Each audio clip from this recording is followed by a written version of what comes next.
Bueno, bos días. Empezo, non?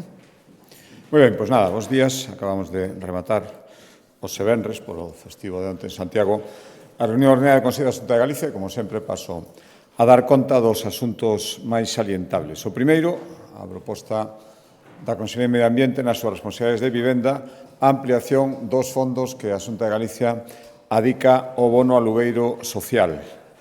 Contamos co bono alugueiro social, a axuda da Xunta de Galicia dende o ano 2015, que está dirixido a apoiar o pago da renda mensual para vivendas colectivos considerados máis vulnerables, que son os afectados por un desafiuzamento, vítimas de violencia de xénero ou persoas en situacións de especial emerxencia social.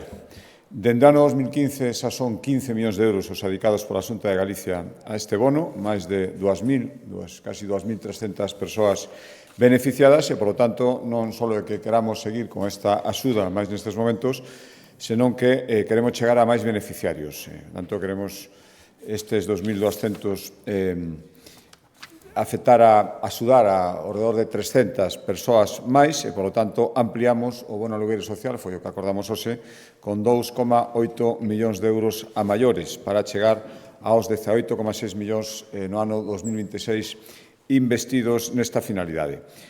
Por recordar, a Xunta axuda pode chegar ao 100% en algún caso, pero as axudas máximas serían para axudar estes colectivos a pagar a renda de alugueiro 550 euros se o alugueiro é en alguna das 7 cidades, 500 nos concellos de tamaño medio na contorna das cidades e 425 no resto de municipios. Eso se podría engadir 600 euros para os gastos asociados ao novo contrato de alugueiro. Os requisitos, aparte de estar marcado dentro destes colectivos obxectivos, recordo vítimas de violencia de xénero, vítimas de desafiuzamento e situacións de especial emerxencia social e que os ingresos da unidade de convivencia sexan inferiores 1,5 veces o IPREN. Por tanto, xa digo, aumentamos as axudas para bono de alugueiro social, ou se foi o que acordamos no Consello da Xunta de Galicia.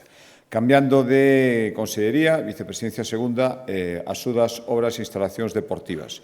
Hoxe autorizamos destinar 1,3 millóns de euros, unha nova liña de axudas para que as entidades deportivas que son titulares de moitas instalacións deportivas en Galicia pois poidan facer obras de mellora nas súas instalacións. 1,3 millóns entre este ano e o ano que ven para a construción, reforma, adecuación ou mellora destas instalacións. A maioría serán obras de mellora, 25.000 euros como máximo, e isto se engade máis a unha liña similar, pero dirixida aos concellos, 6,6 millóns de euros para concellos, engadido a esta de 1,3, sería máis de 7 millóns de euros que a Xunta de Galicia destina a que os titulares das instalacións deportivas que existen na nosa comunidade autónoma, ou ben clubs, entidades deportivas, ou ben directamente concellos, cando sexan titulares delas, podan facer obras de adecuación e mellora. Consellería de Educación, hoxe acordamos asumir o 100% dos custes de servicio de transporte escolar adaptado para facilitar que ao redor de 430, 440 alumnos con discapacidade podan desplazarse ao seu centro educativo en vehículos adaptados. A toda agora non se asumiu o 100%, agora acordamos asumilo e, por lo tanto, isto supón un incremento ao redor dun 25-30% nos costes do servicio que a toda agora viña asumindo a Xunta de Galicia. Con isto tamén, ademais, se absorben os maiores custos que as empresas prestadoras teñen pola suba dos materiais e dos suministros e, polo tanto, o que queremos facer é axudar a través dos convenios que imos renovar, insisto, chegando ao 100% e aumentando a cantidade, axudar as 16 entidades de atención ás persoas con discapacidade a través das cales se presta este servicio. É dicir, son estas entidades as que contratan os transportes adaptados coa axuda da Xunta de Galicia. Asumimos tamén o custe con estas axudas de 76 persoas auxiliares que van en apoio dos alumnos nestes vehículos adaptados e o que intentamos é axudar estes alumnos os seus desplazamentos de ida e volta tanto ao centro educativo, ben sexa un centro educativo ordinario ou un centro educativo de algunha destas entidades e tamén, cando coincida co horario lectivo, os desplazamentos aos centros de rehabilitación, nas actividades de rehabilitación ou de tratamento que necesiten. En definitiva, é adaptarse ao horario destes rapaces que moitas veces está condicionado polos tratamentos médicos que precisan, que ás veces coincide co horario lectivo. Consellería de Educación e Cultura, na faceta de Cultura, a proposta desta Consellería, aprobamos incrementar, por tanto renovar, pero un incremento dun 16%, o orzamento destinado a apoiar a Federación Galega de Bandas de Música Populares para a realización de actividades. Son moitísimos milleiros de persoas, moitos deles rapaces e rapazas, os que ao longo de toda Galicia integran moitísimas bandas de música populares. A razón do incremento serían 140.000 euros e que se están recuperando, afortunadamente, o nivel de actividade previo á pandemia. Esta consignación baixare, polo tanto, ahora a axuda se acompasa a maior actividade. Con isto impulsamos novas vocacións musicais, moitas veces se dá a coñecer, se dá unha oportunidade a moitísimo talento musical que hai en Galicia, se fomenta que se amplíe o número de integrantes das bandas, mesmo ás veces bandas novas, o seu repertorio, axudamos a celebración do Certame Galega de Bandas, o Concurso Galego de Composición, Festival de Bandas Infantís e Juvenís, en definitiva, son moitísimas as actividades ao longo de todo o ano, ao longo de toda a xeografía, e, polo tanto, esta axuda aumenta nun 16% ata os 140.000 euros. A proposta da Consellería de Infraestructuras, hoxe aprobamos destinar 140.000 euros ata o ano 2025 para colaborar perdón por dicir exactamente, ao clúster de función logística, sería o que irían destinados estes 140.000 euros para axudarlles nas tarefas de promoción de todo o que ten que ver coa dar a coñecer e fomentar e desenvolver o transporte ferroviario de mercadorías entre Galicia, en Galicia, por suposto, pero sobre todo entre Galicia e o resto de España, Portugal e o conxunto da Unión Europea. Isto entronca moi directamente con toda o necesario desenvolvemento do corredor atlántico noroeste de mercadorías. Decir simplemente, non hai ninguna novidade, por desgracia, seguimos esperando unha reunión co comisionado, que non tivo a ben reunirse coa Xunta de Galicia dende que se anunciou, e non houve máis que un anuncio, o seu nomamento no mes de xaneiro, recordarán. O clúster da función logística de Galicia tampouco foi capaz de manter unha reunión, en definitiva, prácticamente ninguén. O que coñecemos son rebaixas de orzamento moi importantes, serán casi 8.000 millóns de euros de investimento necesario, se anunciaron pouco máis de 1.100, e, polo tanto, nos queremos seguir cumprindo, queremos seguir que se siga falando deste tema fundamental para Galicia, coa axuda dun clúster profesional, este clúster da función logística, e, polo tanto, agardemos que esta promoción en foros nacionais da necesidade deste desenvolvemento sirva para esa tarefa de presión de toda a sociedade, non só presión política, que sen ninguna dúbida hai que facer neste tema. Consellería de Sanidade, o Consello da Xunta de Galicia aceptou a cesión gratuita que fai o Concello de Noia, como fan todos os concellos onde se está executando un centro de saúde, unha parcela para construir un novo centro de saúde, o que actual ten máis de 25 anos, a localidade de Noia, importante, casi 15.000 veciños, e, polo tanto, é necesario facer un investimento actualizado ás necesidades dun concello pusante, polo tanto, que ten agora mesmo un centro non adaptado ás súas necesidades. Por tanto, hoxe aceptamos esta cesión, e agora o que haberá que facer é, canto antes aprobar o proxecto, e licitar a obra, que estará en torno aos 10 millóns de euros ou probablemente algo máis. Tamén na Consellería de Sanidade hoxe aprobamos remitir ao Consello Consultivo, despois de ser aprobado inicialmente no Consello da Xunta de Galicia, un decreto de sanidade mortuoria que ten moitas consecuencias e moitas aplicacións prácticas e que era necesario actualizar. O decreto non ten moitos anos, a verdade, o último é do ano 2014, pero sí que hubo moitos cambios que é necesario refresar neste novo decreto. A principal novidade é que vai facilitar a realización de enterramentos polos ritos musulmáns e xudeus. Esta é unha reivindicación destas comunidades que a toda agora tiñan que, en moitos casos, proceder ao traslado do cadáver fora da Comunidade Autónoma de Galicia, moitas veces fora de España, onde se desautorizaba o que ata agora non era posible, que era os enterramentos de acordo cos ritos destas religións. Son colectivos importantes en Galicia, especialmente o musulmán, con moita diferencia, era unha reclamación que agora se atende con todas as garantías dun punto de vista sanitario e legal. E hai outras novidades importantes deste decreto, deste novo decreto de sanidade mortuaria. Por exemplo, se reducen a 12 horas o prazo mínimo para enterrar a unha persoa dende o seu falecemento. Se facilita tamén a regulación, a normalización legal de cemiterios preexistentes, algúns con moita antigüedade que non tiñan a súa completa regulación legal pola falta de algún trámite. Agora, este decreto aclara, simplifica todos estes trámites para que se poidan, cando é preciso, cumprindo o decreto, cando é posible, regularizalos desde o punto de vista administrativo e legal. Tamén se establece que os crematorios deberán estar instalados preferentemente en solo industrial e sempre, como mínimo, a 200 metros de zonas residenciais, hospitais, colexios, parques, e se establece a necesidade de crear e regular un censo de empresas e establecementos funerarios. Estas serían as principales novidades deste decreto, que ahora se vai remitir, como digo, ao Consello Consultivo. Vicepresidencia Primeira, a proposta da Vicepresidencia Primeira, o Consello da Xunta de Galicia fixo un balanzo, ainda non está rematado o prazo, pero as cifras son moi salentables, da evolución en canto a peticionarios e xestión dende a Xunta de Galicia do bono Enerxía PEME. Convocamos hai uns meses este bono enerxía, que destina máis de 4 millóns de euros, casi 4,3, a axudas para a mellora enerxética das instalacións de PEMES e autónomos que se adiquen ao sector servizos. Especialmente importante neste momento de alza dos custos de enerxía e, polo tanto, é unha parte moi importante dos custos dos negocios e, polo tanto, este bono tivo a magnífica acollida que constatamos. Ha recibido máis de 600 solicitudes, casi máis de 3 millóns de euros, por lo tanto, a pouco de esgotarse a cantidade total, a gran maioría son para a renovación de equipamentos, con aforro enerxético, cambio na iluminación, mellorar sistemas de climatización.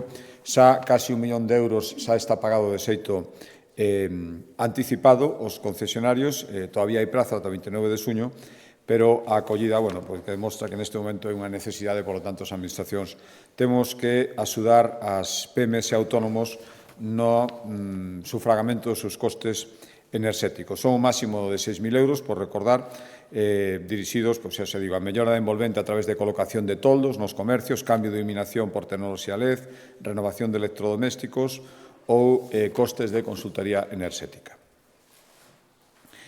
A proposta da Vicepresidencia Primeira, un importante acordo que ten que ver coas convocatorias de axudas ao abeiro do Fondo de Transición Xusta, destinadas todas á provincia da Coruña, que é unha das 7 provincias españolas que se benefician destes fondos de transición xusta, derivados directamente dos persuicios que lle produciu a actividade socioeconómica desta provincia, sobre todo dos contornos onde estaban as centrais térmicas de Meirama e as Pontes. Son 111 millóns de euros para unha decena de actuacións que teñen que ver coa economía circular, coas enerxías renovables, coa transformación digital das empresas que estén nesta provincia, mellora de inserción laboral dos traballadores afectados polo peche de industrias. Hai tempo que este fondo de transición xusta tiña que estar activado, xa case un ano. Facía falta primeiro que o Goberno central tivera o visto bo da Comisión Europea, non o tivo ata hai poucos meses, e, ademais, quedan flecos por pechar relacionados, sobre todo, coa axuda ás grandes empresas que se queran instalar nesta provincia. Aínda así, non tiña moito sentido seguir demorando as convocatorias e, polo tanto, o Consello da Xunta de Galicia autorizou xa as primeiras liñas de axuda ao abeiro deste Fondo de Transición Xusta.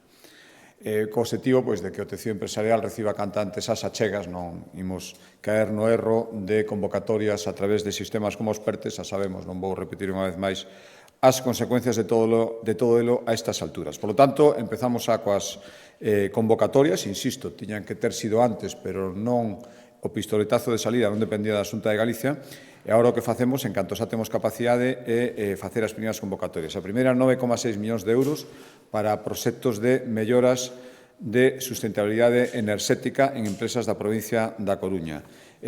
Aforro enerxético nas PEMES, intentar que reduzan un 30% os gases invernadoiros estas empresas beneficiadas, todo o que ten que ver con aforro enerxético, casi 10 millóns de euros.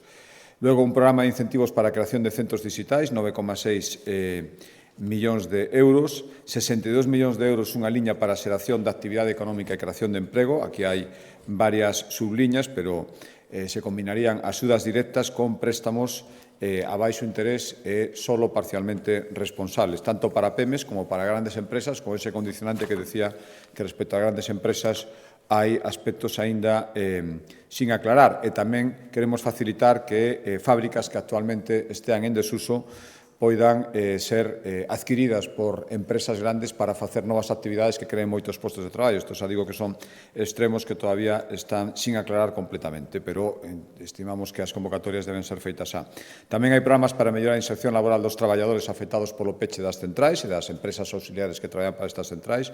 Isto son basicamente accións formativas e haberá tamén, anunciábamos onte, nunha visita a FENE, unha orden de axudas para a implantación de centros de fabricación de componentes que teñan que ver coas enerxías renovables. En definitiva, unha oportunidade importante, unha cantidade importante que a Xunta de Galicia activa xa e que adquirimos o compromiso, como en todos os fondos MRR que se están manexando a instancias autonómicas, condicionados por requisitos que nos veñen tamén cos fondos, pero ainda así intentaremos ser o máis áxiles posibles para que os cartos cheguen contantes onde teñen que chegar, que é o tecido productivo e as persoas especialmente afectadas pola transición enerxética na provincia da Coruña.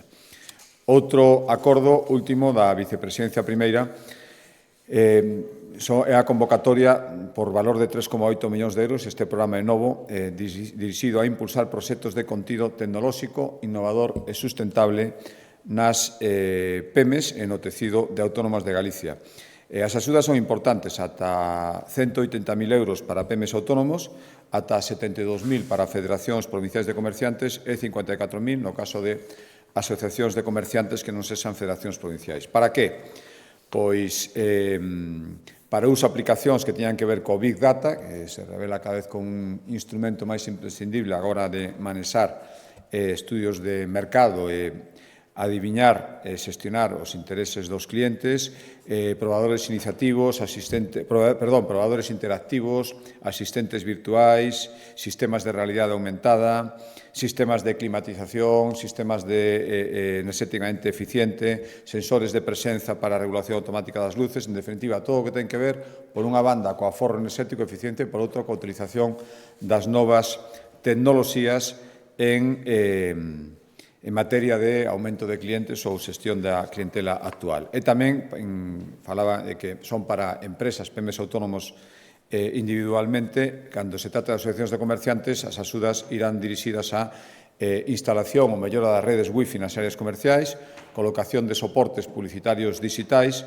ou mellorar as instalacións para a correcta separación de residuos nas áreas comerciais que xestionen estas asociacións. Últimos dous acordos teñen que ver coa aprobación de dous proxectos de lei ao seno do Consello da Xunta de Galicia.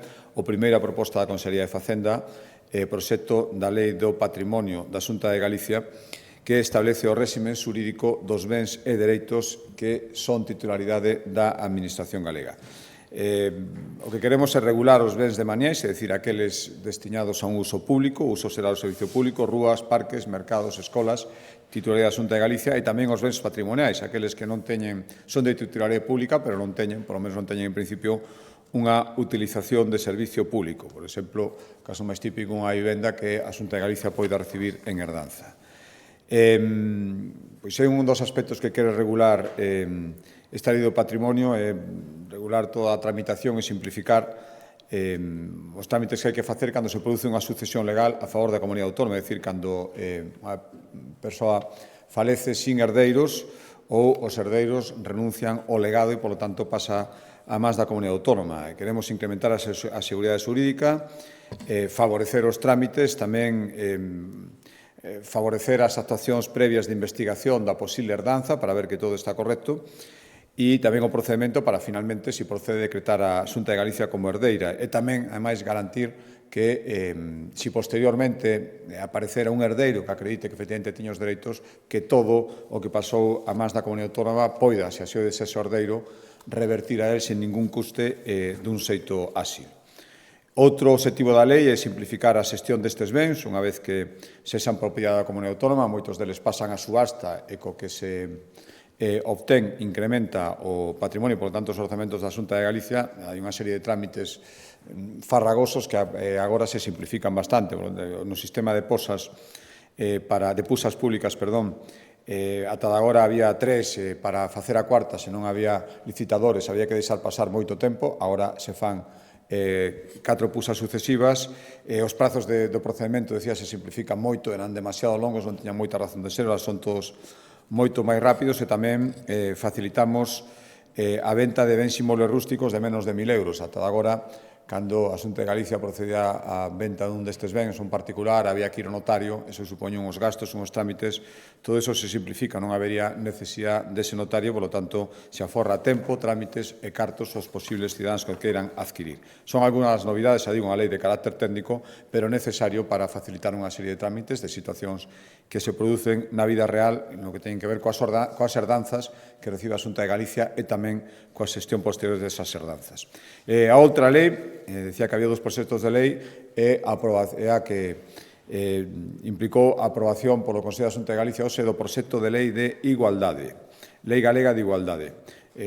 Ora a Conselleira xa dará máis detalles polo miúdo, pero por adiantar algunha clave xeral, decir que o obxectivo é, lóxicamente, garantir que todos os galegos teñan as mesmas oportunidades e, por suposto, evitar calquer discriminación que se produza respecto das mulleres. Un dos eixos principais, sobre explicarela, vai ser as actuacións no eido laboral. Galicia vai ser a primeira comunidade autónoma en regular a través dunha lei, esta lei, o concepto de sustentabilidade social empresarial. O que queremos é impulsar o benestar laboral das mulleres, que eso sea un dos piares que guíen as políticas públicas de emprego. Eso supón impulsar medidas de flexibilidade horaria, plans de igualdade nas empresas, perspectiva de xénero en todo o laboral, tamén no teletraballo, e, por suposto, loita contra calquera discriminación das mulleres en calquera outro ámbito, e así como, por suposto, previr especialmente loitar contra os ataques sexistas que se poidan producir a través das novas tecnoloxías. Digo que dou a palabra ahora á conselleira para que relate máis polo miúdo os pormenores deste proxecto de lei.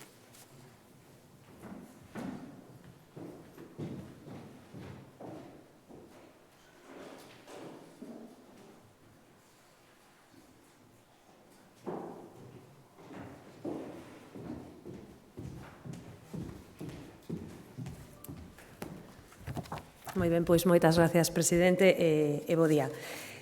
Como dicía o presidente, vimos de aprobar no Consello da Xunta o proxecto de Lei Autonómica para a Igualdade Efectiva de Mulleres e Homes de Galicia. Saben que ata agora tiñamos 2 leis que estaban refundidas nun texto do ano 2015, pero realmente as leis databan dos anos 2004 e 2007, co cal, pois, son case 20 anos de cambios profundos no eido social, pero tamén no eido laboral e no eido económico, que modificaron sustancialmente a percepción de igualdade e que, polo tanto, pois, nós como Goberno entendemos que temos que adiantarnos a todos estes cambios, a estas transformacións sociais, e que, por suposto, pois, a sociedade galega necesita ir por diante nunha legislación que está adaptada pois, á última normativa a nivel internacional, os parámetros tamén en materia de sostenibilidade e de igualdade que está establecendo a propia Organización das Nacións Unidas e tamén as directivas europeas. Ben, destacar que a lei foi froito dun proceso participativo. Houbo 52 entidades representativas que fixeron máis de 200 aportacións e alegacións, co cal, pois, enriqueceron o texto, que ademais é moi transversal, porque saben que así cremos a Xunta de Galicia que ten que afrontarse e abordarse a igualdade. Polo tanto, agradecementos, dende logo, a todas as entidades e asociacións que manifestaron estas alegacións e a confianza tamén de que no trámite parlamentario, pois, que agora comeza, continuaremos con esta senda constructiva facendo todavía máis aportacións e enriquecendo todavía máis o texto.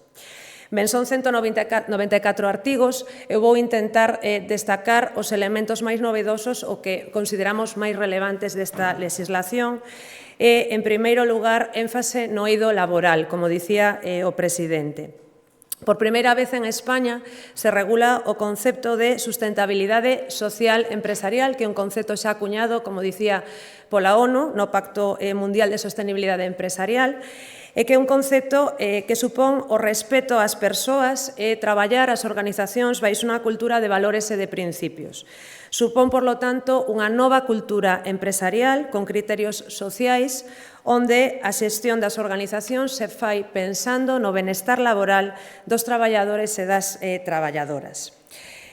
Coa sostenibilidade social e empresarial nas empresas, o que pretendemos e o que van favorecer as empresas é precisamente a igualdade de oportunidades entre as persoas traballadoras e tamén a creación de equipos diversos, entre outras cousas, en xénero, masculino e feminino. Pero a sostenibilidade social e empresarial supón moito máis que isto porque dá lugar tamén a mellorar a competitividade das empresas, xa que na práctica o que fai é atraer e reter o talento e nomeadamente o talento feminino. Co cal, a propia ONU, como dicía, sinala que a empresa que non instaure estes principios é unha empresa que non ten futuro. De aí a importancia tan relevante de incorporar estas medidas e, como digo, de conseguir así a igualdade laboral que he oído, que consideramos onde maior podemos impulsar agora mesmo a igualdade de oportunidades. Ben, que supón na práctica ese benestar laboral ou esa sustentabilidade social e empresarial? O dicía o presidente, son medidas, moitas das cales se coñecen que estamos fomentando dentro do Goberno da Xunta, como é a propia corresponsabilidade, como é o teletraballo, o dereito á desconexión digital, a flexibilidade horaria, todas as opcións laborais que foron gañando forza nos últimos tempos, que en definitiva supoñen a racionalización dos tempos e das xornadas de traballo. O benestar laboral supón tamén, e dende logo, unha igualdade na retribución do traballo co mesmo valor, a aplicación de medidas de conciliación máis amplas que non poñan exclusivamente a atención nas mulleres, por suposto tamén a formación dentro da empresa para a promoción profesional e a creación de espacios de traballo seguros e libres de acoso, a incorporación da perspectiva de xénero na seguridade e saúde laboral. Ben todo cuestións que, ademais, entendemos que non poden ser exclusivas das grandes corporacións. Agora mesmo, pois é certo que as grandes compañías teñen todas elas departamentos de recursos humanos e departamentos de sostenibilidade e que xa están aplicando estas cuestións, pero entendemos, como dicía ao principio, que como Goberno temos a obriga de impulsar este cambio en todas as organizacións. O 97% das nosas empresas son microempresas e, por lo tanto, a sustentabilidade social ten que incorporarse como un valor fundamental para loitar contra a discriminación da muller en todo o noso tecido productivo.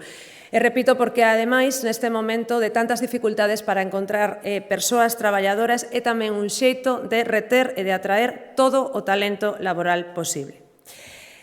Ademais de estas medidas en materia laboral, vou destacar outras que entendemos tamén relevantes. En materia de discriminación se incorpora por primeira vez a discriminación múltiple ou interseccional, que saben que son supostos onde se dan distintas circunstancias que confluyen e que crean ou xeran un novo tipo de discriminación por ser muller e o sexo, a idade, a pobreza, a discapacidade, a inmigración, por citar as máis habituais. Se incorpora tamén o concepto de cidade segura. O texto regula os novos programas de cidades seguras, que son programas, por suposto, voluntarios que poden crear as entidades locais para crear espacios urbanos libres de violencia e acoso sexual, para, basicamente, protección das persoas e, nomeadamente, das mulleres. E tamén se regula nas actividades multitudinarias da Xunta que se promoverán estes espacios de seguridade para as mulleres. En materia de ataques sexistas, tamén o mencionaba o presidente, Galicia reforzará a protección da muller contra os ataques sexistas difundidos a través de tecnoloxías da información. Esta nova norma outorga aos centros de información á muller, que saben que temos por toda Galicia, un papel relevante na labor de acompañamento e de apoio ás vítimas destes ataques, un papel de información e de asesoramento para, no seu caso, a retirada dos contidos das redes e tamén para as accións legais que poden levar a cabo as vítimas. Fenda Digital. Queda recollido o compromiso do apoio económico ao emprendemento feminino en empresas digitais e de incentivos para o fomento de vocacións de mulleres onde sexa evidente que teñen unha menor presencia. E a formación en igualdade pasa a ser Galicia a primeira comunidade autónoma que regula os requisitos mínimos de formación en igualdade no ámbito laboral. Saben que xa estamos agora mesmo impartindo esta formación en igualdade a través do campus virtual de igualdade da Consellería e agora, como digo, lle damos rango de lei. Se incide tamén de xeito transversal en formación en igualdade noutros eidos, por exemplo, na educación, con figuras como son os especialistas en igualdade para asesorar a profesores e alumnos nos centros educativos. Tamén o deporte, coa creación de protocolos que erradiquen manifestacións machistas. Ben, un apartado específico ás mulleres rurais e do mar. O Goberno galego, ademais, por suposto, de atender, como digo, as novas tendencias, tamén prestamos especial atención ao sector feminino máis tradicional. Se dedica un capítulo enteiro ás mulleres rurais e do sector marítimo pesqueiro. Se recolle unha carta de dereitos, se lles recoñece prioridade nas políticas de emprego autonómicas, fomento do asociacionismo e traballo en rede destas mulleres, se crea o Premio da Muller Rural e do Mar en Galicia para distinguir a súa singularidade e se crea un observatorio das mulleres rurais e do mar como órgano colexiado de asesoramento, análise e seguimento da súa situación. Estará integrado por persoas de diferentes ámbitos e terá unha sección específica para cada unha, para as mulleres rurais e outra para as mulleres do mar, para outorgarlles os seus espacios propios.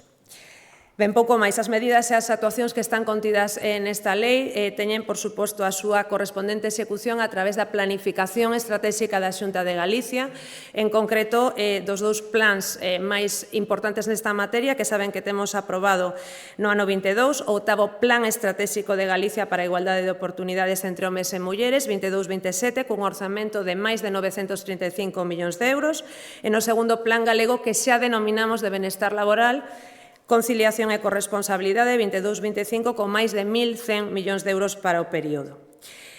Remato xa, resaltar de novo a importancia de que nestes tempos onde existe unha auténtica revolución digital e sociolaboral, entendemos que as leis e as normas teñen que estar actualizadas e no eido da igualdade. Todo o que non sexa avanzar e dar pasos atrás, temos que consolidar a nivel legislativo estes cambios que son unha realidade no mundo das empresas, no mundo das organizacións, e temos que ter unha normativa adaptada aos tempos e darlle recoñecemento legal a esa nova cultura laboral e empresarial que é necesaria, dende logo, para que as empresas galegas sexan máis competitivas, pero tamén para que os galegos e as galegas vivamos mellor e, sen dúbida, pois academos máis e mellores condiciones de igualdade. Resaltar que somos a primeira comunidade autónoma, incluindo tamén a Administración Xeral do Estado, que incorporamos por primeira vez todas estas novidades a un texto legislativo.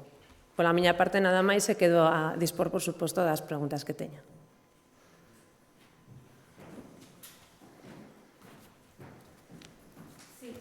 Un par de aclaracións sobre os ataques sexistas, non sei se entendín ben, se refírese sobre todo a contidos digitais. Sí, non sei se pode concretar efectivamente, sí. Vale. E, por outro lado, sobre esta responsabilidade social empresarial, quería preguntar como se vai aplicar, si se vai requerir un plan ou algún tipo de acción ás empresas, si vai haber algún tipo de réxime sancionador e demais. Non, a responsabilidade social e empresarial son un conxunto de medidas que acabo, creo, de identificar as máis importantes. É a primeira vez que se define. Eu creo que as definicións que poden atopar máis cercanas ao que aquí poñemos están por parte da Organización Nacional das Nacións Unidas, pero realmente o que supón é pouco a pouco adaptar a cada tipo de empresa esa racionalización de tempos e ese cuidado das persoas traballadoras. Vense xa coa formación, coa seguridade e saúde laboral. Agora mesmo saben que as medidas, mesmo dos plans de igualdade, están sempre previstas para organizacións máis grandes. Nós o que pretendemos é fomentar dende o Goberno que cheguen ata as máis pequenas, ata as microempresas. O estamos facendo xa, se están financiando acordos de teletraballo, acordos de flexibilidade horaria, se están dando axudas, por exemplo, para comprar ordenadores por parte das pequenas empresas para que poidan fomentar o teletraballo das persoas traballadoras, axudas que se dan tanto para conciliación como para corresponsabilidade. Se están facendo tamén estudios de perspectiva de xénero en seguridade e saúde, por exemplo, en sectores que están máis masculinizados, no sector da pesca, por exemplo, coas redeiras de Galicia, noutro caso, en sectores máis feminizados. Son un conxunto de actuacións un cambio de xestionar as organizacións, pero non existe, por suposto, ningún réxime sancionador, e todo o contrario, é fomentar ese cambio cultural.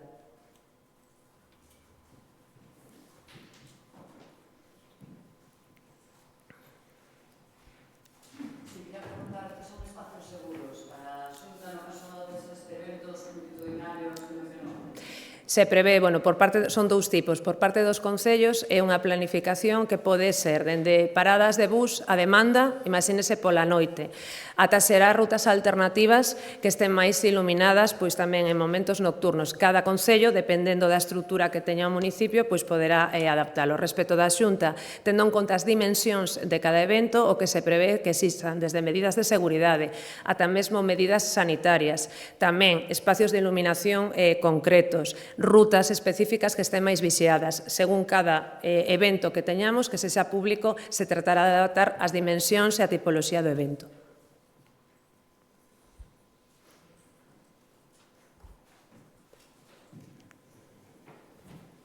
Listo.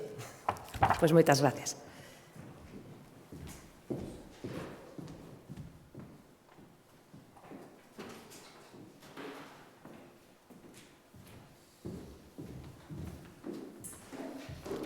Moi ben. A disposición. Presidente, onte estivo vostede reunido en Ferrol co clúster das enerxías renovables, co sector naval. Falábase de que é un sector que medra, pero ao mesmo tempo en Navantia, Fene, encontrase con que non teñen espazo suficiente para almacenar as cimentacións das eólicas ou os jackets, plantésanse ter que ir á Coruña. Quería saber que lle parece ese extremo. Por outra parte, tamén a súa opinión sobre o anuncio da Ministra de Transportes de que os trens a abril, finalmente, cando cheguen a Galicia, será entre novembro ou decembro.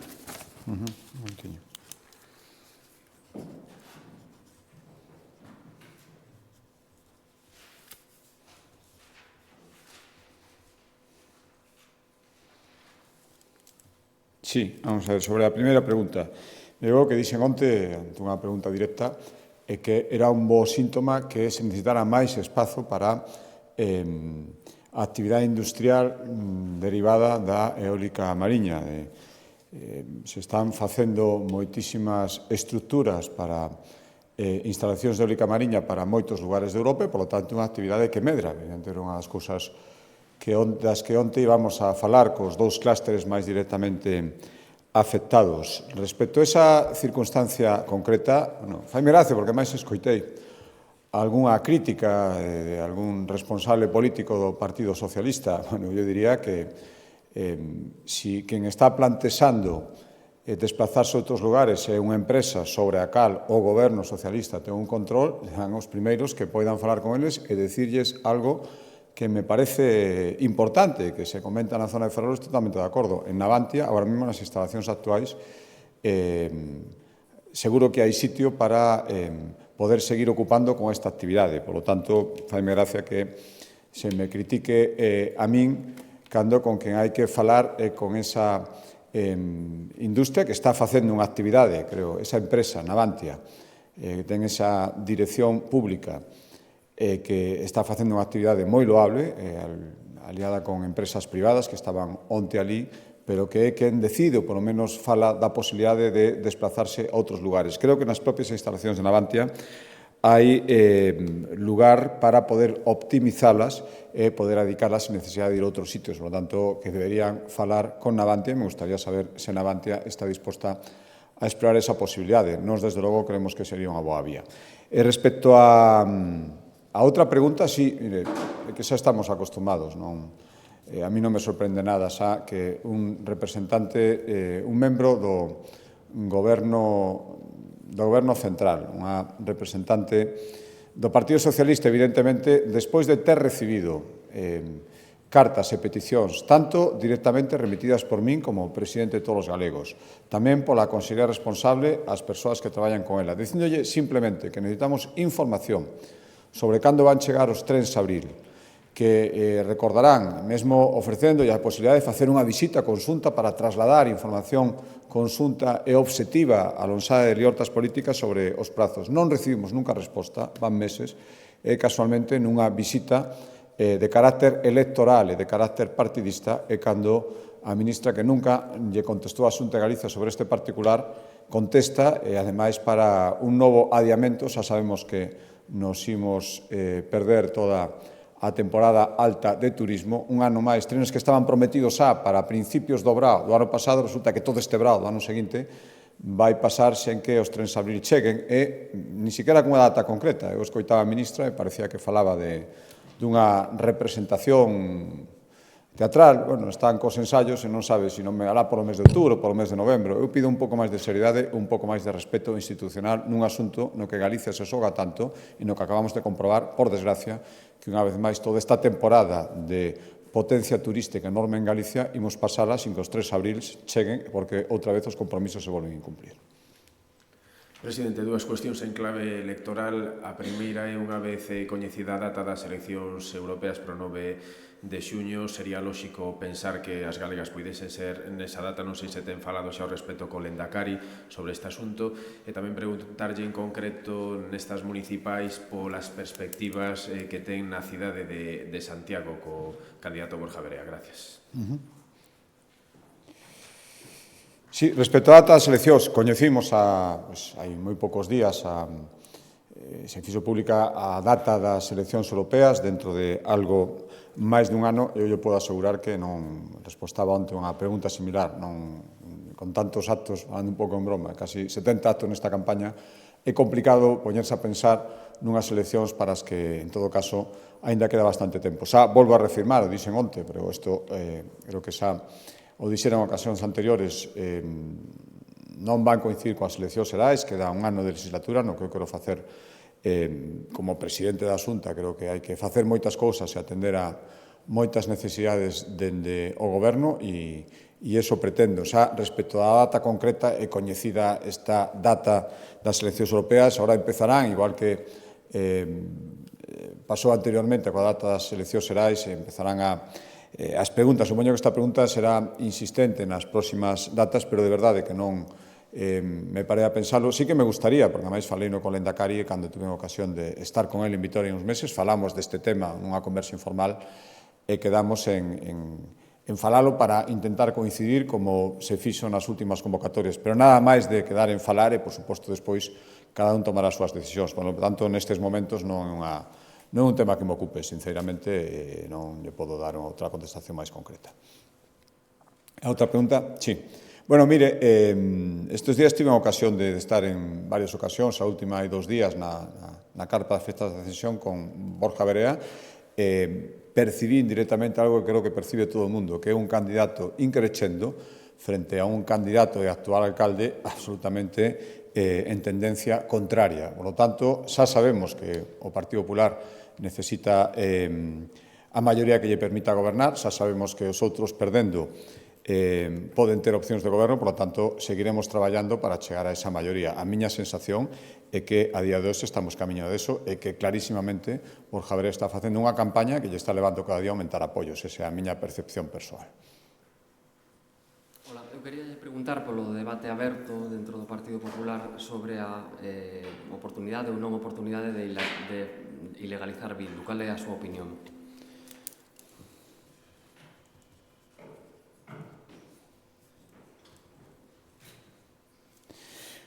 Pois mire, supoño que ao final, cando falamos de legalización, ao final é unha cuestión que ten unha parte xurídica importante da que eu non teño as claves. Eu podo dicir que a miña opinión, sobre todo o que surdiu estes días, unha vez que se coñeceu algo que supuso un revuelo e unha indignación xeral. Por encima de credos políticos, estou seguro que moitísima xente do Partido Socialista tamén pensaba o mesmo, cando vemos que Bildu presentaba a persoas condenadas con delitos de sangre en listas electorais, mesmo nos povos nos que cometeron os asesinatos. Bueno, foi tal o clamor social que ata a propia Bildu, que demostrou sempre unha insensibilidade moi notoria coas víctimas, tivo que rectificar. De todas maneras, non me vale unha rectificación onde se considera que os que tiñan delitos de sangre non poden estar, as condenadas por terrorismo, por tanto, colaboradores para que se producían eses delitos de sangre, pois poden estar sin ningún problema. Creo que non deberían poder estar nin uns nin outros. Todo este revuelo que se causou, que obligou a rectificar, poñéndose de perfil o Partido Socialista tan necesitado do apoio de Bildu sempre, é unha demostración dun cinismo onde ás veces as campañas están ben para que todo o mundo quede retratado. Digo, isto é unha valoración máis alá de posibilidades de ilegalización. Eu non o sei, non me quero meter nun debate xurídico no que probablemente hai posturas fundamentadas que poderían respostar moito máis a esa opinión. Eu dou unha opinión política, unha valoración persoal do que supuso unha situación que provocou un clamor e unha reacción en contra da que casi hai que estar orgullosos porque moitísima xente dixo que hai cousas que non teñen un pase e non poden ser. Boa tarde. Quería preguntar sobre o presidente da Diputación de Ourense. Vais a someter a xuizo finalmente 3 días despois das eleccións, podría resultar en condea, e quería preguntar se o PP ten alternativas pensadas para o caso de que non poida ser o candidato ou se existe a posibilidade de que non sexa Baltar o seu candidato para a Diputación de Ourense. Gracias. Bueno, esta pregunta xa foi feita, e a situación se produciu a semana pasada e que non hai novedade respecto dun xuizo que está fixado efectivamente polo xulgado uns días despois das eleccións e, polo tanto, a miña postura non varía respecto do que dixen a última vez. Imos esperar a ver cal o resultado do xuizo para sacar conclusións.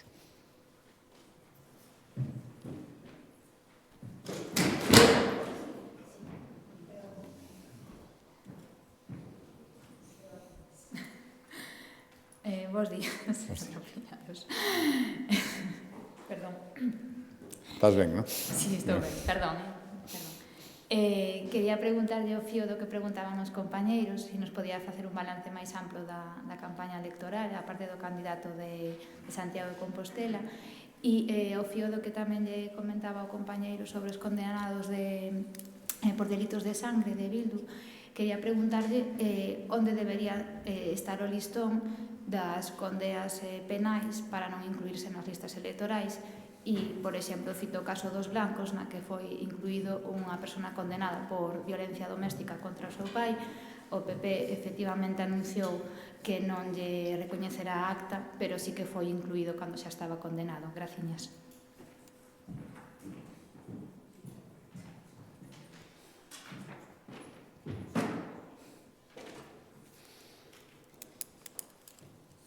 Sí. Era balance e o tema dos blancos, non?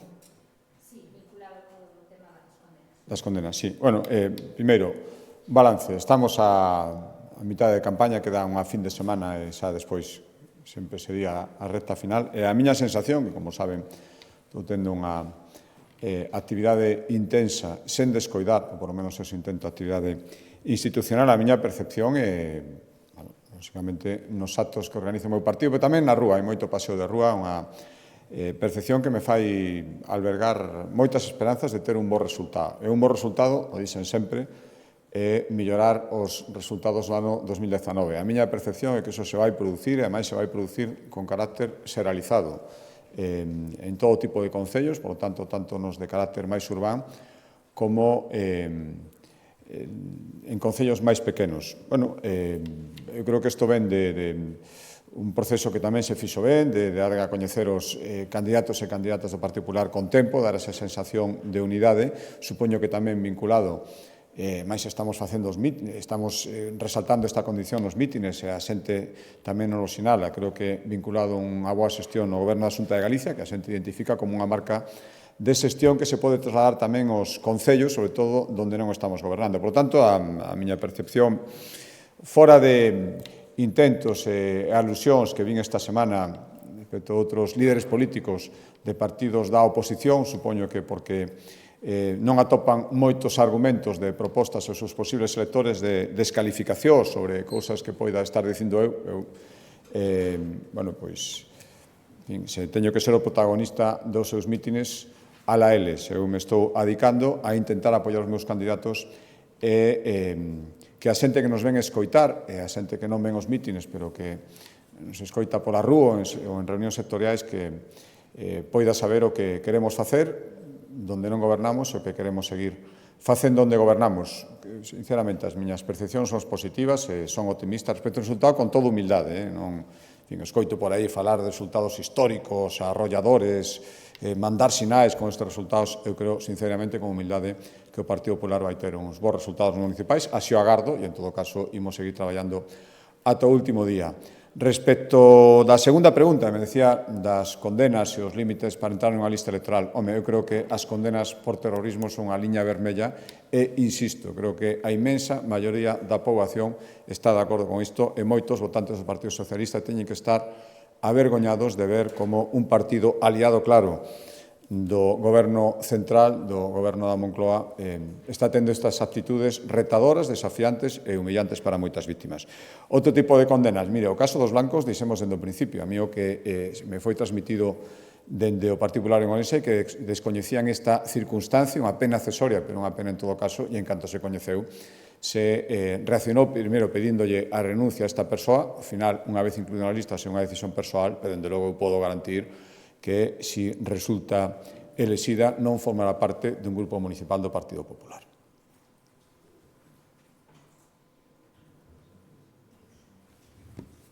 Moi ben, moitas gracias.